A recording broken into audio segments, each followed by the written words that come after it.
నేను రాజేశ్వరి. ఇవి మునక్కాయలు చూడండి, మళ్ళీ అన్నీ అయినాయి.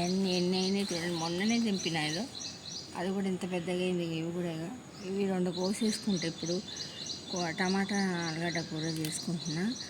ఇంట్లో కూరగాయలు లేవు, మళ్ళీ అన్నీ కాసినాయి. వాళ్ళకి తెంపి మళ్ళీ ఇస్తాను పక్క వాళ్ళకి. చూడండి అన్నీ, అది కూడా ఎన్ని అక్కడ అయినాయో, అక్కడ కూడా అయినాయి. అన్నీ అవి ఇంక ఇవి కాలేదు. ఇంకా అక్కడ పైన చూడు, అన్నీ అయినాయి. ఇది కంపోస్ట్ చేసిన నేను రాత్రి, ఆ వీడియో పెడతా మీకు. రాత్రి అన్నీ మన పాలకూరను మళ్ళా తోటకూర విత్తనాలు కూడా వేసిన. ఇది చూడండి మొత్తం ఇట్లా వచ్చినాయి, కానీ నీళ్ళు పోస్తుంది దీనికి. ఇది కంపోస్ట్ తయారు చేసుకున్నా. అట్టాకులు మళ్ళీ కొత్తిమీర ఉల్లిగడ్డ అన్నీ కంపోస్ట్ చేసుకుంటా కదా, పువ్వులు అవన్నీ.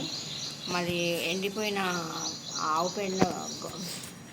పెండ కూడా ఉండే, అది కూడా ఇంట్లోనే వేసేసుకున్నాను నేను. ఇది కంపోస్ట్ విత్తనాలు వచ్చినాక మళ్ళీ ఒక వీడియో చేస్తాను.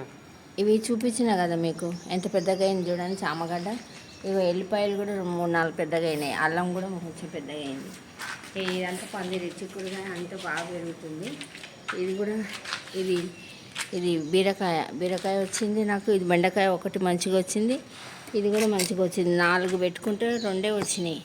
ఇది కాకరకాయ కూడా పాకింది. అయితే పైన డ్రాగన్ చెట్టు మీకు చూపించిన కదా, దాని నుంచి ఒక కొమ్మ తెచ్చుకొని నేను ఇసుకలో పెట్టుకుంటే దీనికి ఏర్లు వస్తే ఎవరికన్నా ఇద్దామని పెట్టుకున్నా.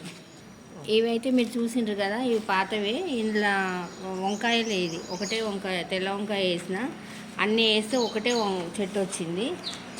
ఇవైతే పచ్చడికాయలు, మేబీ గుంటూరు మిర్చి అన్నీ వచ్చినాయి. ఎన్ని వేసినానో అన్నీ వచ్చినాయి. ఇవైతే మన మసాలా వంకాయ, గుత్తి వంకాయలు, ఇవైతే అన్నీ వచ్చినాయి. ఇవి కూడా అన్నీ వచ్చినాయి. ఒక్కొక్కటి సపరేట్గా 12x12 బ్యాగ్లో పెట్టుకుంటాను నేను దీన్ని.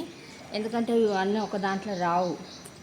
ఒక 2 వర్షాలు పడితే నేను 12x12 బ్యాగ్లో పెట్టుకుంటే అప్పుడు మనకి 4-5, ఇప్పుడు ఎన్ని ఉన్నాయి, 1 2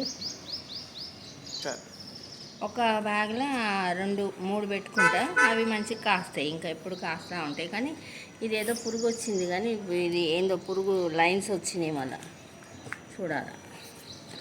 ఓకే అండి, నా వీడియో మీకు నచ్చితే లైక్ చేయండి, షేర్ చేయండి, సబ్స్క్రైబ్ కూడా చేసుకోండి.